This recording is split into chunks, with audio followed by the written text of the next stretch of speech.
नमस्कार। इस वक्त की सबसे बड़ी खबर आई है। प्रदेश में नई पेंशन स्कीम को रिजेक्ट किया है। 97% कर्मचारियों ने पुरानी पेंशन को चुना। 2004 से अब तक नौकरी में आए 3 लाख कर्मियों की दुविधा खत्म हो चुकी है। जी हां दोस्तों, तो बने रहे आप भी इस वीडियो को लास्ट तक और जाने इस बड़ी अपडेट को सबसे पहले। इससे पहले अगर आपने अभी तक भी इस वीडियो पर लाइक नहीं किया तो लाइक कर दीजिए, क्योंकि आपका एक लाइक ही हमारी मेहनत का फल होता है। और चैनल को भी फ्री में सब्सक्राइब नहीं किया तो सब्सक्राइब कर लीजिए, ताकि आगे भी आपको केंद्रीय कर्मचारी, राज्य कर्मचारी और पेंशनर से जुड़ी लेटेस्ट से लेटेस्ट बड़ी खबर सबसे पहले आप तक पहुंचा सके। तो चलिए आगे बढ़ते इस बड़ी खबर की ओर। छत्तीसगढ़ के सरकारी कर्मचारियों ने नई पेंशन स्कीम को लगभग पूरी तरह खारिज कर दिया है।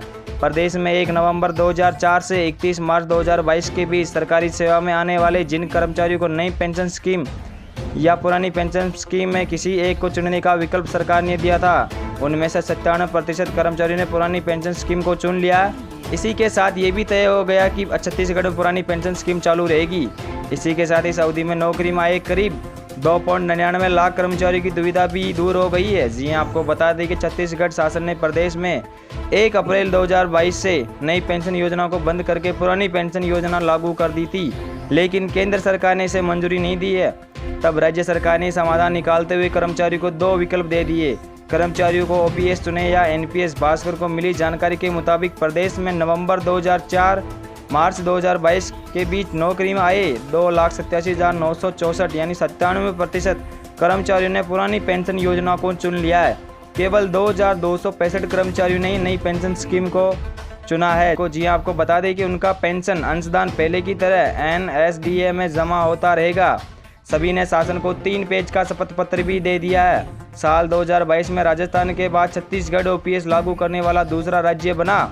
मुख्यमंत्री भूपेश बघेल ने ओपीएस लागू करने की घोषणा की तो कर्मचारियों में जश्न, मगर पेंच दिल्ली में जाकर फंस गया। दरअसल साल 2004 में अटल बिहारी वाजपेयी की सरकार ने ओपीएस को बंद कर लोकसभा से एनपीएस का बिल पास करवाया। वह इसलिए ताकि कर्मचारियों को रिटायरमेंट के बाद आजीवन पेंशन ना देनी पड़े, सरकार पर आर्थिक बोझ कम हो। इस बिल पर सभी राज्यों की सहमति थी। साल 2004 से 2022 तक कर्मचारियों के वेतन में एनपीएस की राशि काटी गई, जो नेशनल सिक्योरिटी डिपॉजिट अथॉरिटी में जमा होती रही, जो 17,200 करोड़ रुपए है। मगर जब राज्य सरकार ने इस राशि को लौटाने की मांग की तो केंद्र नियमों का हवाला देते हुए राशि लौटाने से साफ इनकार कर दिया।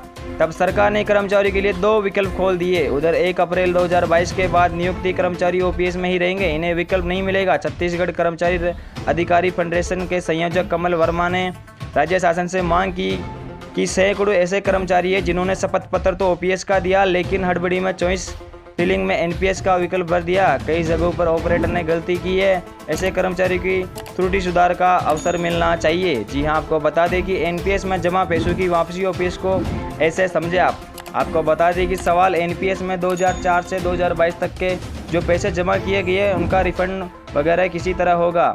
जवाब 1 अप्रैल 2004 से 1 अप्रैल 2022 के बीच छत्तीसगढ़ में जितनी भी नियुक्तियां हुई है उन पर एनपीएस लागू था। इस दौरान कर्मचारियों के बेसिक से 10% राशि काटी जाती थी। इतना ही अंशदान राज्य सरकार करती थी। ये राशि रिटायरमेंट पर या मृत्यु होने पर मिलेगी, लेकिन कर्मचारियों के राज्य के हिस्से का 10% अंशदान वापस करना होगा। जी आपको बता दें कि सवाल पुरानी पेंशन योजना में अब कितनी राशि वेतन से कटेगी, कितनी पेंशन दी जाएगी। आपको बता दें कि जवाब है 1 अप्रैल 2022 से लागू हुए ओपीएस के तहत छत्तीसगढ़ सामान्य भविष्य निधि नियमानुसार कर्मचारियों के बेसिक मूल वेतन से 12% राशि कटेगी। सरकार का कोई अंशदान नहीं होगा। रिटायरमेंट के समय बेसिक सैलरी का आधा बतौर पेंशन मिलना शुरू हो जाएगा।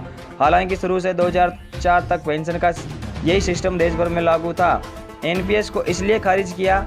भास्कर ने नई कर्मचारियों से ओपीएस का विकल्प चुनने को लेकर सवाल किया तो उन्हें सबका एक ही जवाब था कि ओपीएस में भविष्य सुरक्षित होगा, पेंशन मिलेगी। एनपीएस में रिटायरमेंट के बाद 60% राशि को एक मुश्त मिलेगी, लेकिन 40% राशि को पेंशन फंड में इन्वेस्ट करना ही होगा। इसमें रिटायरमेंट के बाद आजीवन पेंशन का कोई प्रावधान नहीं है।